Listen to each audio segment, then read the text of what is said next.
I've always been passionate about biology, life sciences, and I remain so. And I just love working for companies in the sector because they're doing amazing things. And the COVID crisis has really sort of demonstrated what amazing work the sector can do. But I think it's still the case that there's nothing better than doing a really good job for your clients. And I think, when you get to the sort of level I get to, I suppose, is that having that strategic ability to advise, I think that goes a long way with building good relationships with clients.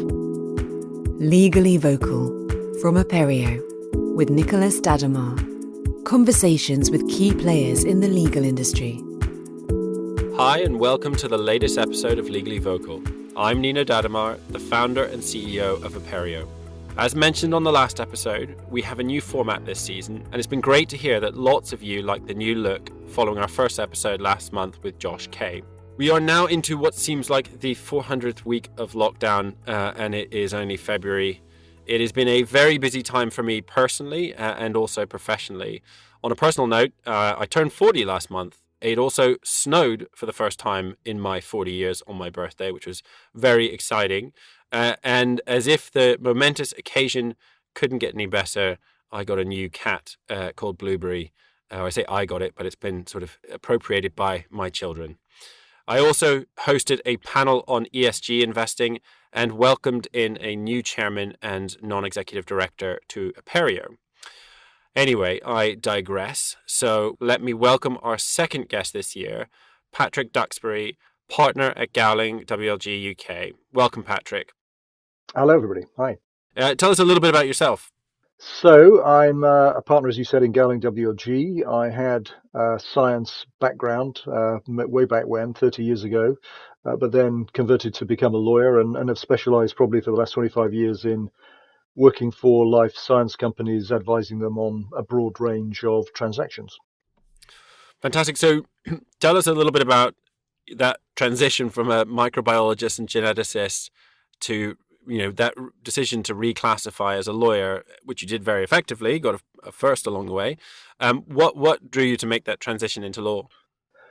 So actually, it was I'd always considered myself to be a biologist and probably still do at heart. But what happened was at the end of my first degree, I started reading about an issue that was developing at the time. There was a genetically engineered mouse that had been created by Harvard University, which is called OncoMouse, which was used as a model for effectively potentially developing treatments for oncology, for cancer indications. And Harvard applied to patent that, and that raised a whole plethora of issues, as you might imagine. It was the early days, I suppose, still relatively early days of patenting biotechnology inventions. We're talking about the late 80s. And it created a huge furore in terms of opposition from various quarters to the idea of, I think, what was variously described as trying to patent life. I think it was at the time, and possibly still is, the most opposed patent. And I just thought it was a very interesting area. It wasn't one I'd particularly thought about until I'd started reading about that topic. And it led me down a path of wondering about the law. And it just turned out at the time that law firms were starting for the first time to approach science graduates to become lawyers. And that's what happened. And I went from there. With the having done the opposite of becoming a lawyer and then transitioning into finance and then setting up a business, did you have the support of your sort of friends and family when doing that? I think so. Yeah, I did. I think my dad sort of slightly wept when I said I was going to do another few years of studying. Experience there, but no, I think everybody was very supportive. I think sort of incredulous probably at the time, thinking, because I don't come from a family of lawyers at all, and nobody else had sort of suggested it as a career option. But I think everybody was supportive.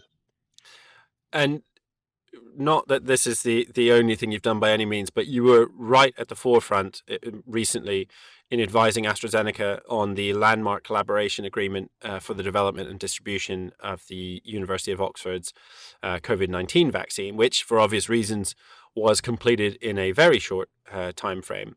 What were the main challenges that you faced, you and your team, in terms of getting it across the line at such a speed? I suppose it was just the sheer volume of work that needs to be done to get a deal like that signed off, and if that's been compressed into a short time frame, that just brings its own challenges. Just are there literally enough hours in the day? Um, it was probably the first one, I think, maybe the second one I'd done where we were completing a deal from start to finish within the confines of lockdown, so having to do it all remotely. And actually, I think I would have said at the start that that probably would have been a hindrance, but it turned out it wasn't. But nonetheless, it was one of the first ones we'd done from start to finish on Zoom calls. And I guess the other sort of interesting thing was that it was sort of it was very politically charged in that there was a desire by the UK government, I guess all governments, to have some good news to say about the potential development of a vaccine, and the UK government was very closely involved in it. And when you bring a third party into things, that always complicates matters. But we got through all that and we got it signed in a very quick time frame for as you say, the reasons were obvious why it needed to be done. Sometimes deadlines are fictitious. That one was real, probably as real as Yeah. you'll ever get. Do you think you'll ever do another deal like that is so in the forefront of everyone's kind of living rooms and minds? I've said this several times when people have sort of asked me a similar question. I do kind of hope, for everybody's sake, that it is a once in a lifetime deal. I really do. But it was a fascinating deal to be involved in. Yeah, no, with respect, I hope it is too. I'm not sure anyone wants to go through all of this again. But before we jump into some questions and discussions around the legal world, we thought we would get some information from our guests that you wouldn't necessarily find on their CV with 5 quickfire questions. Yeah, far away. So the first one is, what's your favorite book?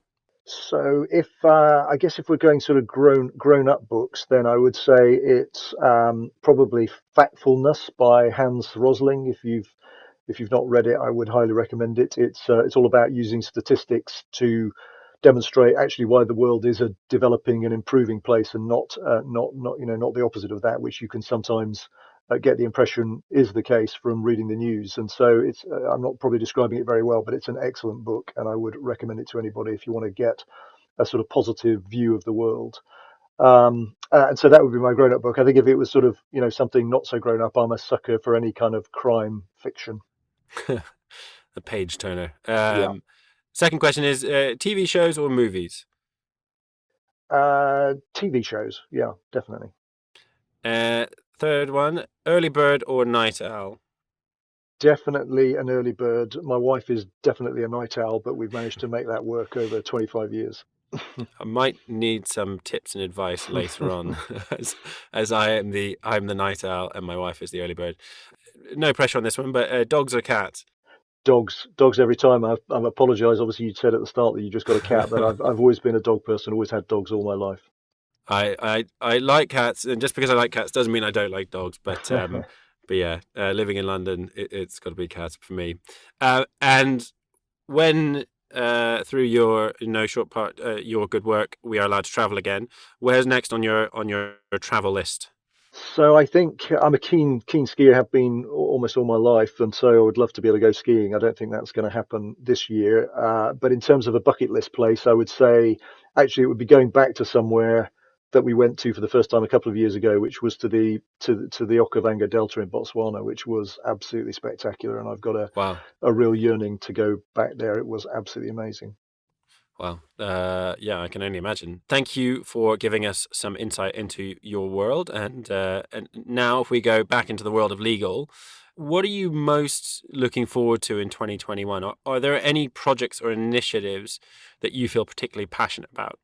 The obvious sort of answer from my perspective, at least, is that, as I said right a few minutes ago, I've always been passionate about biology, life sciences, and I remain so. And I therefore just look forward to working with clients who are involved in that sector. And that's why when I became a lawyer, I was sort of keen to make sure that I would stay in the sector, and that's what I managed to do. And I just love working for companies in the sector because they're doing amazing things, and the COVID crisis has really sort of demonstrated what amazing work the sector can do. So that's I suppose my passion in a work sense is to continue doing what I'm already doing, which sounds a bit boring. but it is what it is. The other thing that I'm passionate about is that we are starting to do more and more pro bono work, which I think is a really important thing for law firms like Gowling and equivalents to be involved in. And I'm working on one particular project, which is a charity called Kids in Need of Defence, where we provide advice to children who don't yet have UK citizenship and therefore run the risk of being deported to a country that they've probably never even been to. So working with that charity is something that I think is really important, and we're going to be doing more of. Sounds absolutely fantastic. What has been your experience of you touched on it earlier, but of remote working in the past year, and leading a team virtually? Do you think that this sustained period is going to be, has it sped up adoption of new tech as much as you kind of assumed it would? Yeah, I think it's been interesting. I think, like everybody, I suspect we've all had our sort of ups and downs with remote working, and I think for me the probably ideal mix would be going to something like a 50-50. I think working from home has tremendous advantages. And going back to the dog, I've probably walked the dog every single day for the last 10 months or so, which is great for me. I'm not sure about the dog necessarily, but good for me. And actually the technology has been amazing. It's been, from my perspective, incredibly robust. We went from, like, I guess all law firms went from having 1,500 people in the office on one day and having 1,500 people working from home the next day, and it was incredibly smooth and continues to be so. It's not been without its issues from time to time, but overall it's been remarkable. And you do wonder how we would have dealt with this if it had been 10 or certainly 20 years ago. It Yeah. would have been a very different story. And so yeah, so I think that certainly the use of obviously Zoom, Teams, other equivalent platforms has been tremendous. But it doesn't replace ultimately some of that sort of physical interaction I think you're always going to need, and there's only so much of it you can get from a Zoom call. Yeah. So I think we are going to need to ultimately go back into the office to some extent. I don't think we'll go back to the extent that we did. But yeah, I mean, overall, I would say, yeah, technology has been a great boon and has been adopted, I think, generally speaking, with ease. We're also sort of, as a firm, like all firms are, going down a path of starting to try and use artificial intelligence tools more and more, and that's something that I think will develop even more rapidly as time goes on. Do you think that the pandemic has sort of accelerated that law firm kind of approach to whether it's AI or other technology? It's now front and center of sort of strategic initiatives. Yeah, for sure. Yeah, for sure. I mean, I think it has been anyway for a long time. For 10 years or more, I would say it's probably had that position. But if anything, it's just been accentuated by what's happened in the last 12 months, for sure. Yeah, yeah, yeah. It's interesting. When we're allowed to get people back into the office en masse, we've already announced we're going to move to a hybrid approach where people can have 2 days if they want. They're not forced to, but 2 days working from home and 3 days in. I think the sort of why not fully remote or why not fully in? I think you see the clear benefits of being remote, but certainly a business of our stage, and I can understand why within a firm as well. Whether there's certain things that are just easier face to face, and there's also a certain amount of creativity that happens not necessarily in the meeting but on the way to the meeting, and you can't that doesn't exist in Zoom, Yeah, sadly. yeah, yeah. I completely agree with that. I think we've worked very hard to try and maintain the sort of glue that you get as a team from working in the office together, through the use of all sorts of sort of mechanisms, but all involving Zoom to a greater or Teams to a greater or lesser extent. But it is clear that there is only so much of that you can replicate through that mechanism. It's in the end there is you just lose something by not being together some of the time. I think Yeah. that just is clear, isn't it? Yeah, absolutely. And especially thinking back to my days as a trainee, those early days or early years are particularly important. But going back into the tech side, what role has legal technology played in your role over the last couple of years?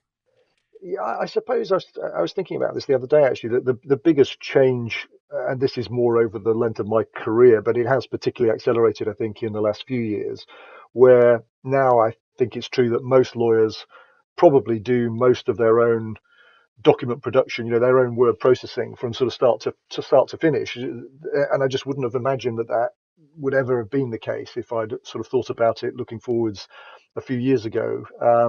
That lawyers would end up being in control of the whole process, from creating the document to amending the document to ultimately producing probably the final execution copy. I mean, obviously there is still some word processing that gets done externally or by word processing experts, and certainly I do that when it comes to formatting. I'm still useless at all that, but the move to lawyers doing all of that as part of their day job, and actually the efficiencies it brings, I wouldn't have thought it would, but I think it has brought enormous efficiencies to the way lawyers deliver their jobs. That's probably for me the biggest thing that's happened, and it has accelerated particularly over the last few years. Yeah, and it's funny, on the previous question you mentioned what would have happened if COVID had happened 20 years ago or something. I hadn't actually thought about that, because all these tools that we use, I mean, I'm not sure. I mean, it has enabled us to. There was the initial bit where we all kind of took stock of what was going on, and kind of made sure we had a comfortable chair to sit on, and then maybe a second screen, and obviously Zoom.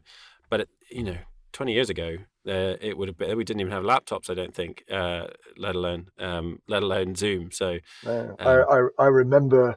Yeah, I'm definitely old enough to remember very clearly the first time a lawyer brought a laptop to a meeting and started amending a document, and we were all absolutely amazed that somebody was able to do this. The idea was extraordinary. And I was laughing with my PA, who's been my PA for over 20 years, the other day, that I was quite a late adopter of a mobile phone. I could sort of see where it would take you, and boy, was I proved right. But nowadays the idea of sort of trying to resist having a mobile phone is kind of hilarious. But there you yeah. go. Um, and the next question is, from our own experience, we see that transparency on legal spend or KPI setting has a hugely positive influence on building relationships between law firms and their clients. What do you think are the most important factors for you when building relationships with your clients? So I think it is still the case, and I can only comment really from the sort of work I do, I suppose, and it probably does depend on the area you're in, but I think it's still the case that there's nothing better than doing a really good job for your clients, and I think when you get to the sort of level I get to, I suppose, is that having that strategic ability to advise. I think that goes a long way with building good relationships with clients, and also working at the personal connection, I think, is still incredibly important. You need to be able to build those personal relationships. So a combination of doing a good job, building personal connections is still vital, and I think always will be. Yeah, I think people underestimate the relationships, and I think clients certainly seem to follow I guess the partner more than the firm in some respects. You see it when people move; they often bring clients with them for that reason. It's down to the strength of the relationships, and completely agree. The best lawyers are and always will be those that have the ability to provide not just the legal advice, but the commercial kind of strategic advice as well. In a recent survey commissioned by ourselves at Aperio, we found that 75% of legal leaders in private equity firms would value having better predictability of spend over an absolute reduction in legal spend, i.e. they wanted to have predictability over cost cutting. Does this ring true with your own experiences in the life sciences sector? Yes, it does. I think that's true of all clients, isn't it? I mean, it's true in our, just in our daily lives. None of us like to engage somebody to do a job for us and then find that the bill is much higher than we thought it was going to be. That's never a pleasant place to be. And so it's not surprising, is it, that that's what clients want as well. And so it absolutely resonates. And I think it is incredibly important that there is a sort of proper agreement reached at the start of any project as to how that project is going to be built, and what the total sum is going to be, based on a scope. I think lawyers have got better at it, but I'm sure there is a lot more that we can still do to improve. And inevitably, scope on projects does change, and I think if that happens, then again, it's part of the lawyer's job to be actively engaged in discussions with the client to sort of work out how the scope's changed and what impact, if any, it's going to have on the fee. So that's an ongoing, continual process. It's not just something that happens at the start, and then at the end you say, oh well, the bill's twice what we thought it was going to be because things changed. That needs to be a constant conversation so that that predictability is there. Yeah, it's sort of it's like every episode of Grand Designs ever. It ends up taking longer and costing more, and everyone wants the predictability. It's just how you do it in practice, and surely something around proper planning in the beginning and transparency throughout. I think goes some way towards that. Is it just me then? I'm not the only one who sits there sort of almost shouting at the television when Grand Designs is on, saying, "Don't you realise how this show works? You're inevitably going to blow that budget by at least double. That's how the show works." Yeah, there's certain there's marital struggles. A baby will appear at some point, and then it will be 2x what it originally cost. Yeah. It's a winning formula.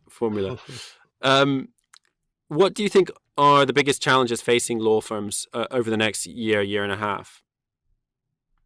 So I actually think going back to the whole sort of COVID working from home point, one of the biggest issues, it goes back to the war, what is referred to as the war for talent. I don't really like that phrase, but I'll use it because I think everybody understands what it means. But it is going to be interesting to see how that develops in that, and I think it's probably particularly an issue for regional firms that only are based in the regions, where previously you were able to sort of have a differentiator based on your geographical location. So if somebody wanted to work in Birmingham, take that as an example, and that was where they wanted to base their lives, you would go to a Birmingham firm. But I think, what we've shown, as we just discussed, is that you can work very effectively from home. You don't need to be in an office all the time. And I can well imagine that certainly those firms based in London and even in other centres around the globe will be thinking, well, why don't we recruit from these regional sort of places, pay more than I'm sure they're being paid in the region, and attract what would be very, very good talent. And I can just see that is going to be quite a rapidly developing issue for firms having to compete in a way that they previously haven't had to for that very reason. Do you think, just to follow up, in terms of your clients or, whether existing or future clients, that COVID has changed the way you work with them? Or do you think we'll kind of go back to kind of how it was before, in terms of their expectations, delivery, whether it's Zoom calls, etc.? Or do you think, again, it will be a bit of a hybrid in the future? I think it will be a bit of a hybrid, but what I'm pretty sure is going to happen, the sort of cross-border deals that I've been used to being involved in for the last 20 years, where inevitably you would spend some of the deal time traveling to jurisdiction X to have a meeting about the deal, probably 2 or 3 days of meetings with the counterparty. I think not a lot of that, some of that will be replaced by Zoom, not traveling. So I'd be very surprised if we go back to everybody always jumping on planes to go to places to have meetings. I think we've all proved that you don't need to do that all the time. I think there is still going to be some need to do it, but it won't be done as much. And I know I've spoken to clients who were, absolutely horrified by the prospect of having to do transactions remotely because they've always done it the way I've just described, and actually have been incredibly surprised about how efficient doing a deal remotely has been, and subject to some of the things we've already talked about, how possible it has been to do transactions without the need to meet. So I think that's going to be the biggest change. Probably is there's not so much business travel in that way, which is probably not good news if you're an airline who relies on business travel. But that's that. I'd be surprised if we go back to as much of that as we did in the past. Yeah, it's amazing how talking to some of the funds that are some clients of ours that are private equity funds, who've embarked on fundraisers and some very successful fundraisers in when they're raising new funds. And if you'd asked them a year ago, they would say, we will never, ever be able to raise money from a certain type of LP, limited partner who provides them the capital. We'll never be able to raise money unless we have that kind of face-to-face meeting. In fact, it's even in some of the fund mandates that they have. And lo and behold, necessity being the mother of all, invention, they've got it done because they had to kind of find a way. And then people realize, actually, this isn't so bad. I, for what it's worth, I agree. I think there'll still be an element, certain meetings that will require face-to-face, and you still have to travel for those, but there'll be a lot of stuff around the sides. As you say, that example you gave is, I think, exactly right. Think to yourself, do I need to sort of leave on a Sunday, spend a couple of nights in some hotel and just for a couple of meetings? Probably not. Thank you so much, Patrick. So we come to the end of our discussion with Patrick. Thank you for joining us on Legally Vocal. It has been a pleasure hearing about your experiences and learning a bit more about the world of life sciences and life science law. And particularly, thank you for getting that AstraZeneca vaccine to us nice and quickly. Thank you so much, Patrick. Yeah, thank you. Thanks for having me. Please join us for the next episode of Legally Vocal. If you haven't already, subscribe on your podcast platform of choice. You can also find this and all the episodes of Legally Vocal on Aperio's website or on the Legally Vocal page on LinkedIn. I'm Nino Dadamar, and thanks for joining us. Legally Vocal from Aperio. Join the conversation on LinkedIn or Twitter @Legally Vocal.